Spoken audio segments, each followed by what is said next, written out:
कि तेरे पास ये टेंटिकल कहाँ से आए। यहाँ पर इतोना दोबारा कोरो सेंसेई के ऊपर हमला करता है और दोनों के बीच में जबरदस्त फाइट होती है। कोरो सेंसेई को जल्दी ही अपनी स्किन उतारनी पड़ जाती है ताकि वो टेंटिकल्स को एक बार चकमा दे सकें। नागिसा देखता है कि कोरो सेंसेई तो अब काफी थक चुके हैं, आज तक किसी भी फाइट में उनकी एनर्जी इतनी कम नहीं हुई थी। शिरो कहता है कि कोरो सेंसेई, आपने अपनी एनर्जी अपने टेंटिकल्स को रीग्रो करने में लगा दी और स्किन को उतारने में लगा दी, इससे तो अब आपकी स्पीड बहुत कम हो जाएगी, यानी कि इतोना का जीतना काफी आसान है। इतोना भी कहता है कि कोरो सेंसेई, मैं आपसे ज्यादा ताकतवर हूँ। ये बोलकर वो कोरो सेंसेई पर कई हमले करता है, जिससे एक के बाद एक उनके टेंटिकल्स कटते जाते हैं। वही रोबोट डेटा एनालाइज करके सबको बताती है कि अगले हमले में कोरो सेंसेई के मरने के चांसेस 60% हैं। और ये चीज देखकर नागिसा अपने चाकू को देखता है और सोचता है कि बस एक दो हमले में ही कोरो सेंसेई मारे जाएंगे। लेकिन नागिसा को अच्छा नहीं लग रहा था, वो नहीं चाहता था कि कोरो सेंसेई इतोना के हाथों से मारे जाएं। अब तभी शिरो इतोना से कहता है कि इतोना, इसका काम खत्म करो।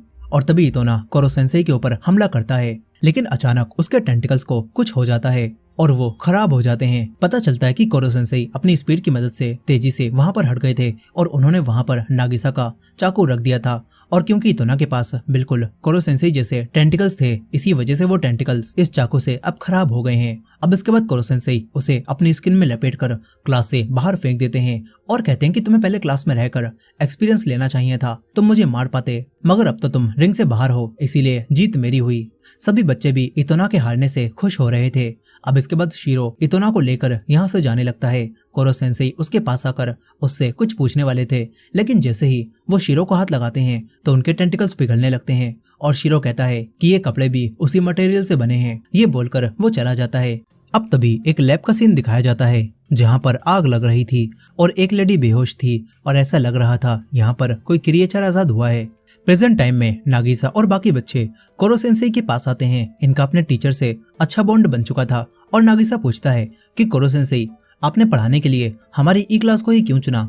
इस पर कोरो सेंसेई कहते हैं कि मैंने किसी से वादा किया था और उसे पूरा करने के लिए ही मैं तुम्हें पढ़ाने आया हूँ। कोरो सेंसेई ये बात नहीं बताते कि वो वादा क्या था और किससे किया गया था, और वो कहते हैं कि क्यों ना हम लोग इस वीकेंड स्कूल में ही रहें और साथ में पढ़ाई करें। कर्मा भी सारी बातें सुन रहा था। वो कहता है कि इस तरह तो आपको मारने के चांसेस भी बढ़ जाएंगे और हम कभी भी आप पर अटैक कर पाएंगे। कोरो सेंसेई कहते हैं कि हाँ, ये एक असैसिन कैंप होगा जिसमें तुम मुझे मारने की कोशिश कर सकते हो। अब इसके बाद असैसिन कैंप शुरू हो जाता है। कोरो सेंसेई अपनी स्पीड से हर एक बच्चे को अलग अलग सब्जेक्ट पढ़ा रहे थे और उनकी स्पीड अब भी काफी तेज थी। नागिसा कोरो सेंसेई से जुड़ी छोटी छोटी बातें भी नोट कर रहा था ताकि किसी दिन ये चीजें कोरो सेंसेई को मारने में काम आ सकें। इसी कैंप की मदद से कारासुमा सारे बच्चों को